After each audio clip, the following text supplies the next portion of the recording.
Alright, so today over on Bleach Soul Resonance, we of course did recently receive our newest limited character, a character that is going to be here for 16 more days, that being a Frost-type SSR Gin. And with this new character released, given that they did announce Aizen and Gin in advance, given that we knew Toshiro was happening from the beta, we are kind of now in a situation we don't really know what is coming next in terms of new characters. I mean, of course, like always, we have this data mined image indicating some of the characters that are coming their way based on data mines in the game. But technically, we are going in blind in terms of what character is next and what character would follow that after our next upcoming SSR. Well, we currently do have some signs in the game's files and also some stuff going on in the game right now that is hinting at what the next character will be, and that character seems to be Grimmjow. I believe as of right now, as far as files are concerned in-game, Grimmjow currently has the most going for him, and it does seem like he is going to be getting an event. And while it's not 200% confirmed he is going to be the next character, it does seem very likely, especially for multiple reasons that we are seeing in-game right now. The first one, of course, is the fact that we currently have access to a Grimmjow and also Okyura boss fight event. It's kind of similar to how Toshiro had to fight Gin, and then later Gin released, and then now a fight against Grimmjow and also Okyura. Maybe Okyura, for all we know, could be after Grimmjow. That's, again, just speculation, though. But another big thing that we have seen is the current new co-op campaign.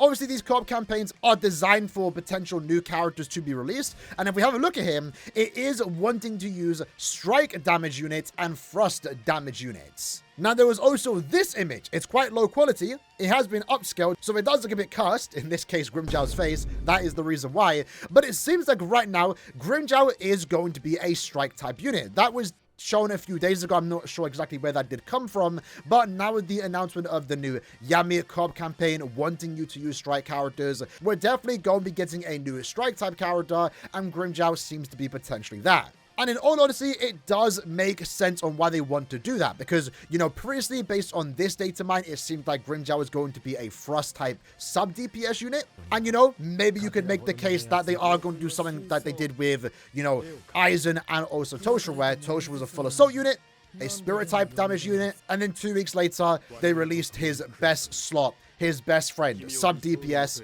Tactic Aizen. Would they be doing the same trend? They could. We just got a full assault Frost type unit. Maybe they then want to release a sub DPS for a character like Gin to go alongside him, like Aizen does go alongside Toshiro.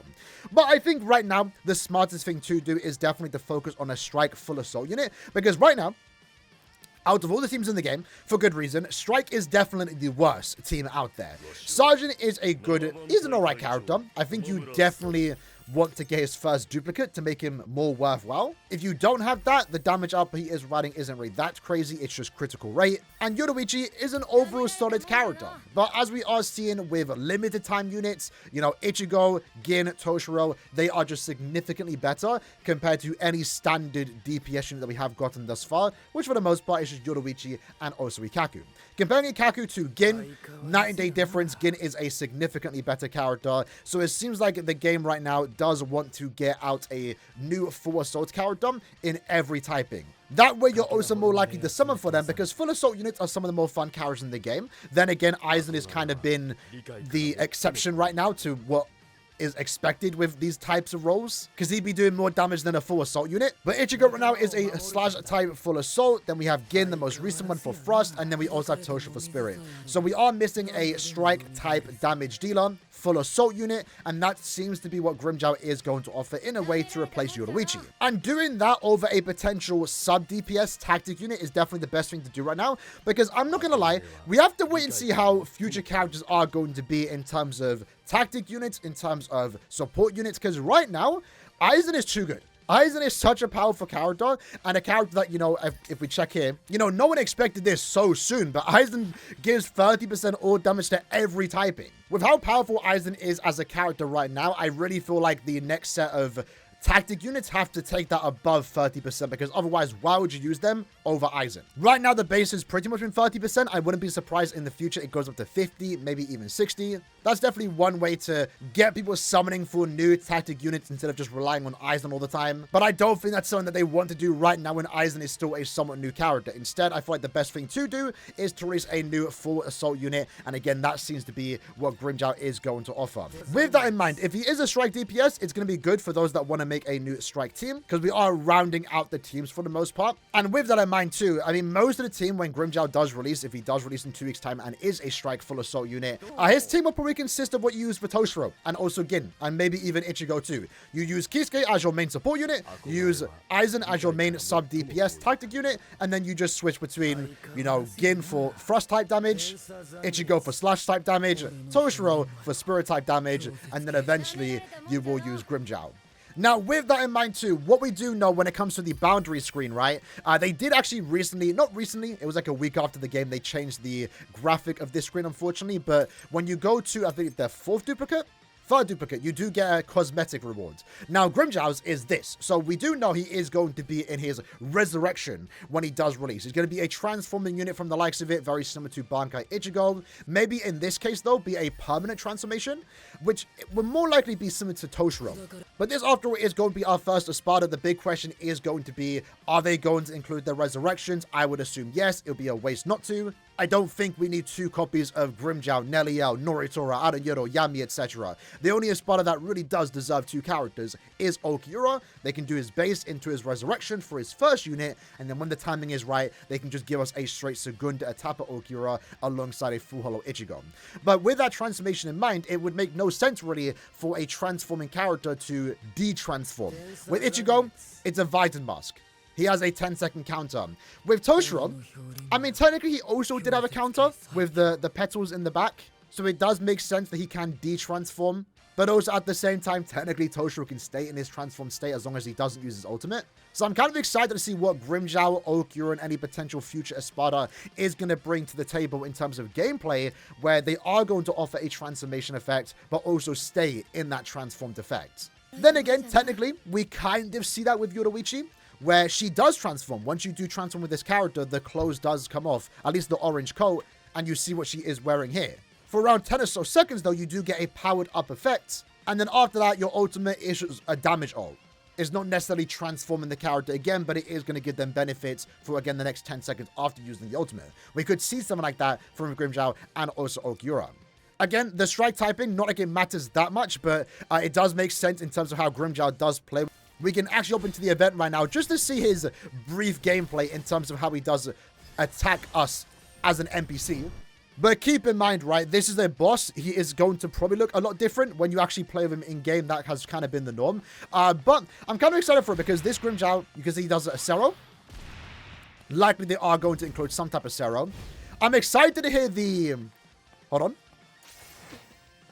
No, I guess we'll just let him slash us. I'm excited to use a Espada, so when they flash step, you actually hear the sonido sound effect. That's, you know, really cool. But you can see, Grimmjow basically right now pretty much just uses his fist to fight. Occasionally takes out the blade, and then when he does transform, it will be in his Pantera form, his resurrection, and that'll be really sick. This is only a boss right now, so, like, he has, like, the basic moveset, but I think in-game, he's going to be really cool. And damn, he's doing a lot of damage right now. It's also going to be kind of cool, too, in the sense that we haven't seen Grimmjow in his resurrected state, at least as of right now. We haven't seen any resurrected character, at least any resurrected Espada. So having our first look at a resurrected Grimmjow through us playing with him sounds pretty cool. So if Grimmjow is next, which does seem to be the most likely case, not guaranteed, but most likely case, if he is going to be a strike character, which again seems to be the most likely case, not guaranteed, just in case it doesn't happen, I'm definitely going to be summoning. I like Yoruichi, don't get me wrong, not like the most biggest fan of her gameplay, so I'm really hoping Grimmjow can come through and just switch up the typing itself, the team, like we have seen with other characters. I think the 3 premium full assault units that we have gotten thus far have done a really good job at just being very different from one and another. That's one of the best parts about this game right now, is these new characters are coming out. They feel super unique, super different from one another, even though they all just have the same amount of buttons. That was one thing about the game when it first got announced, is that, you know, the characters only have 2 skills. A technique and an ultimate. That's going to get boring quick, but they've been doing a pretty good job. Gin's been a lot of fun, especially Gin, to be fair.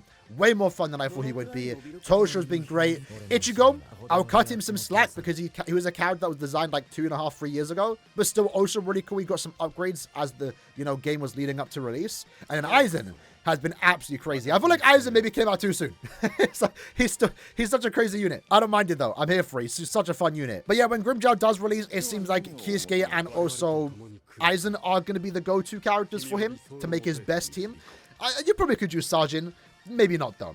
When it comes to a character after Grimmjow, if it is Okura, we definitely have to stop getting full assault units, because Kenpachi is another character we know eventually is going to release, and he is a full assault unit. So we definitely need to start getting some tactic units, some support units as limited units, right? And that in of itself can get quite crazy. Kisuke right now is one of the best supports in the game. No, the best support in the game, but he's a universal support. So it's going to get crazier when we start to get a Kisuke in every typing. That just offers crazy buffs to that one specific team. At the same time, Aizen is such a good unit. When we do get new tactic units, they also have to, in a way, compete against Aizen, because you can use Aizen in any team. I think one of the easy ways, again, like already mentioned, is by giving them maybe 60% slash type damage, and we could see that with the next character that raises after Grimmjow. Maybe a new Okura. I'm expecting Okura to be a tactic or support unit, which maybe he doesn't feel like it straight away, but considering that he's likely to get another character in the future, his second Atapa form, maybe make his first character a more support sub-DPS unit, and then make the more exciting form, the second Atapa form, a full assault unit. That's a while off, maybe not though. That could be the next character after Grimmjow, but main thing to take away, Grimmjow is likely to be the next character, and from the looks of it, he is going to be a strike full assault unit. That's something that I'm personally looking forward to. Definitely going to save it for him because I like Espadas. I'm excited to finally get our first hands on the Espada character. And in the comments below, let me know what you like to think about it and if you plan to summon on Grimmjow before you even see his gameplay. I think for a lot of us, it's going to be a yes. So I'm curious to know. I'll see you guys next time. Take care and peace.